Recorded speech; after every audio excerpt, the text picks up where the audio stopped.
guy have shot himself. Well, maybe the two fellows who drove the truck might have had some idea of robbing a bank.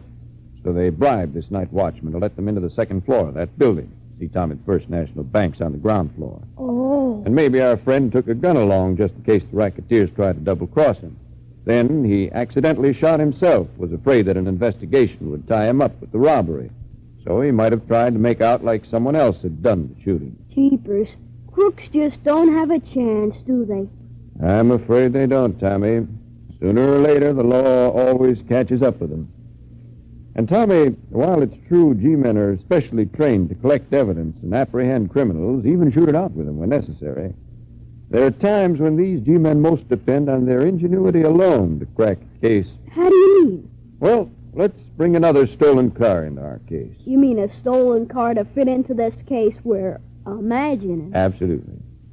Now, we've traced this stolen car across a couple of state lines, and we suspect that the man we want is in a little cabin in the mountains. But this time, we'd have to take it easy because a regular raid would have caused a lot of unnecessary shooting, maybe killing. Well, that would mean we'd need a special agent who was pretty familiar with that part of the country. A man who knew how to talk the people's language, so he might be able to get our man without fireworks. Our G-man was strictly on his own. He just had to depend on plain old horse sense. So, early one morning, this G-man set out alone up the steep trail that led to a lonesome dwelling. Presently, he came to a weather-beaten shack. He opened the door. There inside, he found an old mountaineer seated near an ash-filled fireplace. You're a government man, ain't you? Yeah. You're Jed's father, ain't you? That's right. I'm Jed's pappy, and you ain't going to take him. You're right. He ain't here, so I can't take him. Somebody play that fiddle around here? Sure, I do myself. And folks say I'm the best fiddler betwixt here and Nashville. You don't say. Yeah. I used to fiddle a little bit myself. Looks like a mighty good violin. You mind if I look at it? Sure, pick it up.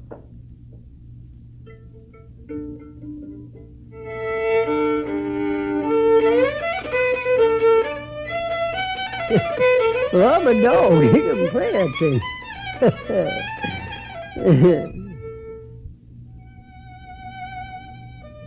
Yeah, that's pretty. I never heard that one before. Well, stranger, that was first-class fiddling. Maybe after a bite of victual, you'd play some more. I never knowed there was so much music in that old fiddle afore.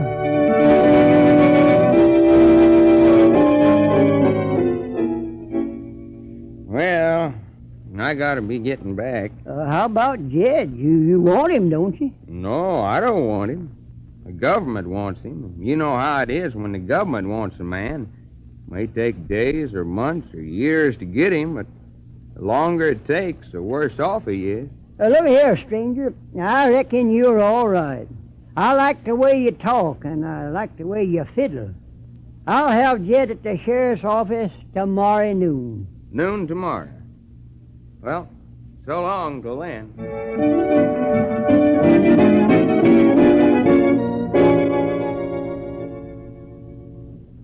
Gee, you mean you could have nabbed him just like that? Just like that, Tommy, without firing a shot. All because that G-man used plain old horse sense.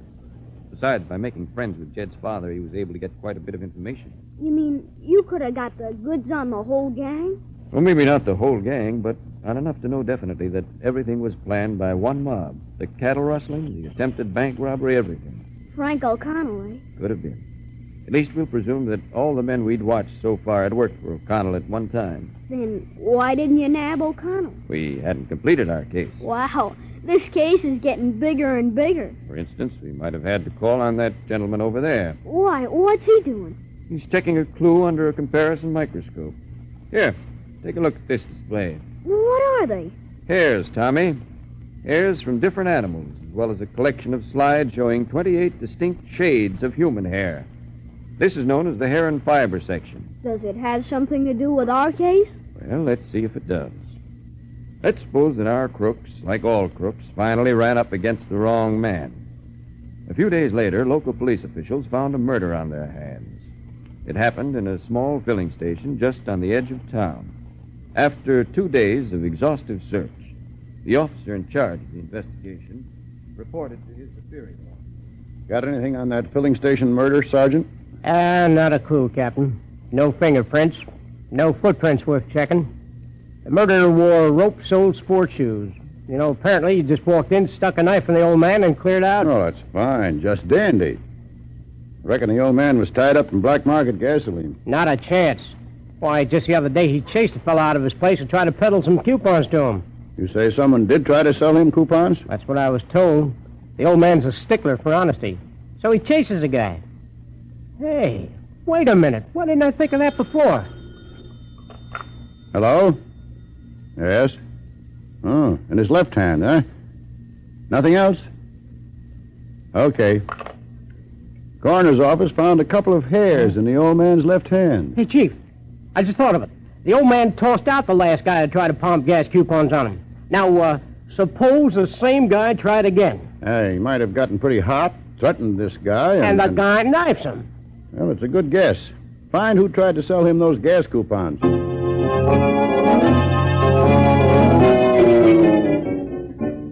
I tell you, you guys got nothing on me. Oh, haven't we now?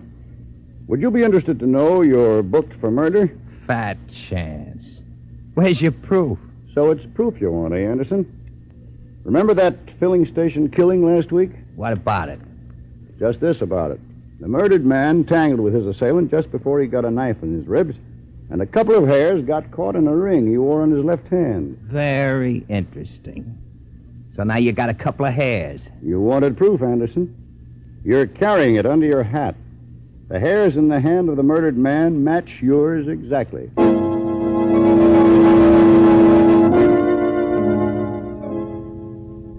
That's what the hair and fiber section has to do with our case, Tommy. What do you know?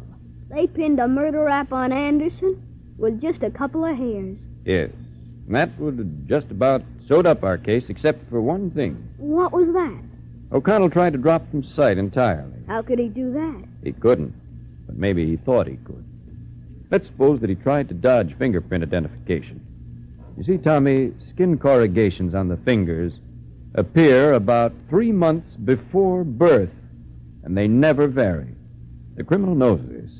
O'Connell knew it, but suppose, like all criminals, he tried to convince himself that in his case, nature would make an exception.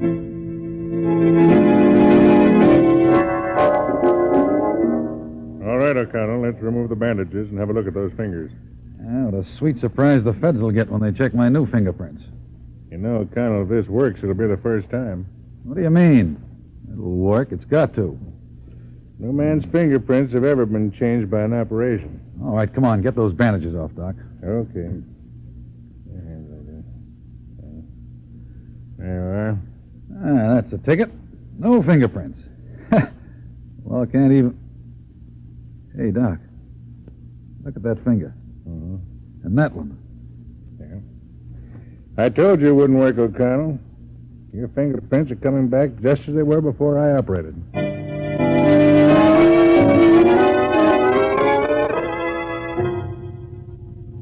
You mean even an operation didn't change his fingerprints? No, Tommy.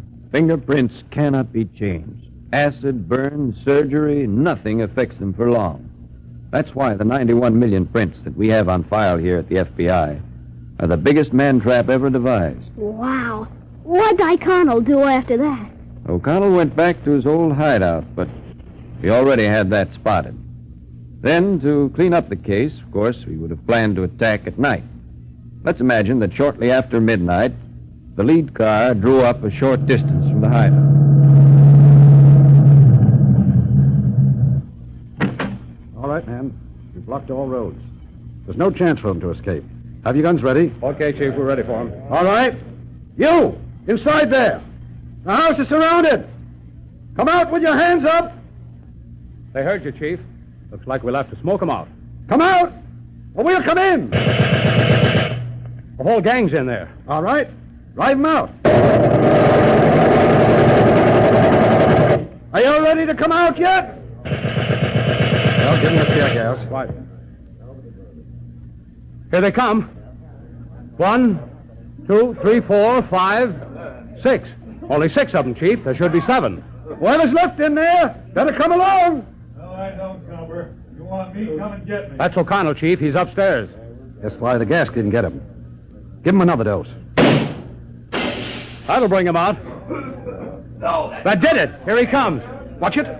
He's liable to try to shoot his way out.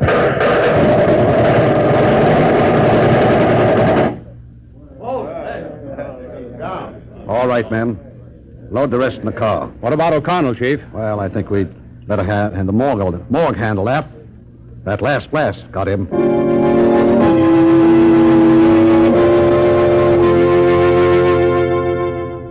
Gee, you almost had me believing you there for a while. Sometimes I forgot this was just an imaginary case. It wasn't as imaginary as you might think, Tommy. I told you a story just to connect all the things you saw here. Blood analysis, the work of the hair and fiber section, ballistics, fingerprints. We changed names and places. But in the FBI files are actual case histories which parallel the very things I've been telling you. You mean it actually could have happened? Yes, indeed, Tommy. It happens every day. We take a piece of blood-stained cloth and clear one man by proving the stains weren't from human blood and convict another by proving that his gun fired the murder bullet. We locate a criminal's truck by identifying its make and model, color, and tires. We discover who drove the truck by fingerprints found in the cab.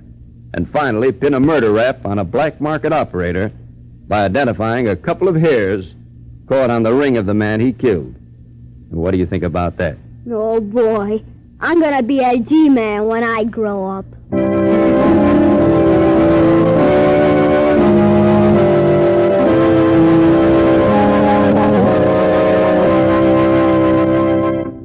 Today's chapter of Adventure Ahead has taken you behind the scenes of the Federal Bureau of Investigation.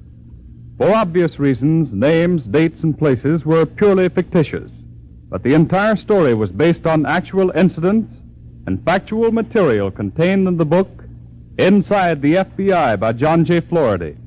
Investigative techniques were those which Mr. Florida describes, which are used daily by the Department of Justice in solving crimes and safeguarding America.